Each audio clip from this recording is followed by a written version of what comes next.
வணக்கம். சாவித்ரி வீட்டு சமையலுக்கு உங்களை வரவேற்கிறேன். இப்போ அருமையான சுவையில் சத்தான மணமான உளுந்து சட்னி எப்படி செய்யலாங்கிறத பார்க்கலாங்க. இந்த உளுந்து சட்னி ரொம்ப டேஸ்ட்டாக இருக்குங்க. யாரும் இது எல்லாத்துக்குமே தொட்டு சாப்பிட்லாங்க. எல்லா விதமான வெரைட்டி ரைஸ்க்கும் கொஞ்சம் கெட்டியாக அரைச்சி சைடிஷாகவும் வச்சு சாப்பிட்லாம். வெறும் சாத்து கூட கொஞ்சம் இந்த சட்னி சேர்த்து கொஞ்சம் நல்லெண்ணெயும் நெய்யை விட்டு பிசைஞ்சு சாப்பிடும்போது ரொம்ப டேஸ்ட்டாக இருக்குங்க. இது எப்படி செய்யலாங்கிறத பார்க்கலாம் வாங்க. இப்போ வீடியோக்குள்ளே போகலாம். 2 டீஸ்பூன் அளவுக்கு உளுந்து வறுக்கிறதுக்கு எண்ணெய் விட்டுருக்கேங்க. 75 கிராம் பக்கம் கருப்பு உளுந்து அரை உளுந்து எடுத்துருக்கேங்க. இது லேசாக செவந்து வர அளவுக்கு வறுத்துக்கலாம். கருவி விட்டுக்கூடாதுங்க, மீடியம் ஃப்ளேம் வச்சுக்கோங்க. நான் இன்றைக்கி கருப்பு உளுந்து எடுத்துருக்கேங்க. நீங்கள் வெள்ளை உளுந்து இருந்தாலும் இதே முறையில் செய்துக்கலாங்க. முழு கருப்பு உளுந்து இருந்தாலும் கூட செய்துக்கலாம். இந்த உளுந்து சட்னி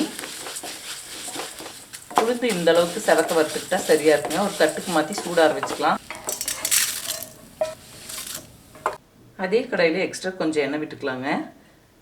2 மீடியம் சைஸ் பெரிய வெங்காயம் நீல வாக்கில் நறுக்கி வச்சுருக்குங்க. இதை சேர்த்து நல்லா வதக்கி விட்டுக்கலாங்க. இது கூடவே 10 பூண்டு பல். நல்லா வெங்காயம் பூண்டு வதங்கி வரட்டுங்க. நல்லா வதங்கிடுச்சுங்க. இது கூடவே காரத்துக்கு 4 வரமிளகாய், அவங்கவுங்க காரத்துக்கு அந்தளவு வரமிளகாய் சேர்த்துக்கலாங்க. இது கூடவே ஒரு தக்காளி, சிறிதளவு புளி. எல்லா பொருளும் நல்லா வதங்கி வந்துடுச்சுங்க. சூடார வச்சுக்கலாம். மிக்சி ஜாரில் முதல்ல வறுத்து ஆற வச்ச உளுந்து சேர்த்துக்கலாங்க. இது கூடவே வதக்கி வச்சுருக்க வெங்காய தக்காளி சேர்த்துக்கலாம். இப்போ தேவையான அளவுக்கு உப்பு சேர்த்துக்கலாங்க. ஃபஸ்ட்டு தண்ணி சேர்க்காம அரைச்சிட்டு கடைசியாக தேவையான அளவுக்கு தண்ணி சேர்த்து அரைச்சிக்கலாம்.